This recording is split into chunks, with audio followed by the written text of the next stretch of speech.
Hello everyone, welcome to this Interquip Tech Tips.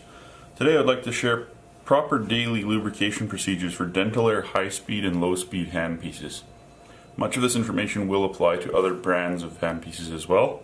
However, you should check instructions if you're using something other than Dentalaire handpieces. First, let's discuss the high-speed drill. Here we have the DA400A high-speed handpiece. Now this handpiece is the AFOPB version, which means fiber optic push button. Likely, if you have a Dentalaire system, this will be the high-speed handpiece you received. So in the packaging we have a set of instructions in the front. They also make the label up, so that falls out and is your instructions, and it does show briefly where you're wanting to lubricate the handpiece, and that this is the back of the handpiece with different styles. Normally you'll have this one, which is called a 5-hole. So when we open the handpiece, it will have a rubber back cap. We will remove that simply by twisting and pulling. And I do like to keep this back cap as it's good for storage, or if you ever need to send the handpiece for repair later in its life. Now on the back of the handpiece, we'll see if I can get this in focus. We'll come in just a little. There we go. We have 5 ports on the back of this handpiece. Now this is a nozzle for spray lube that I'm using as a pointer.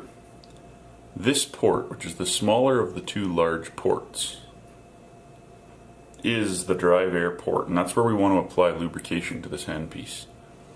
So this is the drive air coming from the compressor into the handpiece, and then it comes back out of this port back to the compressor, and then these 2 small ones at the top here are your air and water for the Burr cooling, which spray out right here onto the Burr, and then this bottom one is our light guide, which is a fiber optic bundle through the handpiece handle, and it allows the light coming from the coupler back in the hose back here to shine out onto the Burr.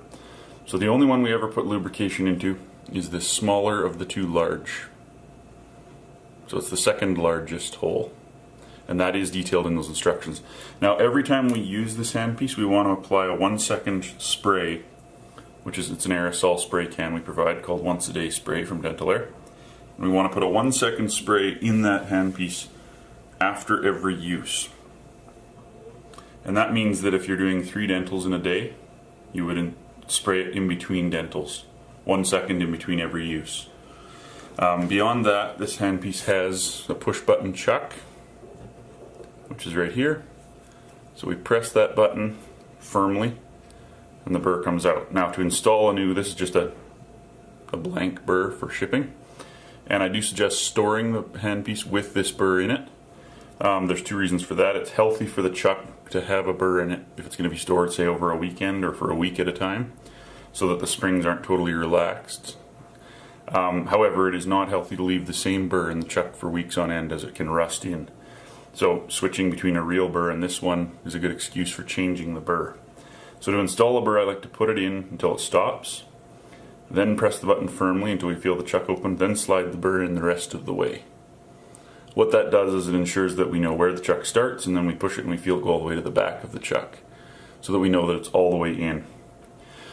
Beyond that, as long as your air-water mix is right, so that you have a good spray of water without being excessive onto the Burr, and without dribbling, it should be a nice fine mist.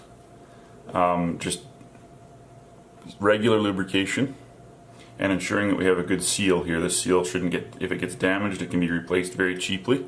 It simply pulls off and then you put a new one on carefully so it doesn't get punctured. As long as we're maintaining a good seal there, we're lubricating, and we're taking good care of this chuck, these handpieces will last a very long time. I should also add that with these handpieces, they do provide a wrench. Now this wrench should be kept with the packaging and with the handpiece, so that if in future you ever need to replace the turbine inside this head, which is the bearings and the drive motor, this end of the wrench can be used, pardon me, can be used in this fashion to unscrew the back cap which is the cap around this button. And that allows the motor to be pushed out. So you don't need to do it right away, but do keep the wrench because it's a useful service tool later in the handpiece's life. And it comes packaged, just slid down the end of the packaging there like that.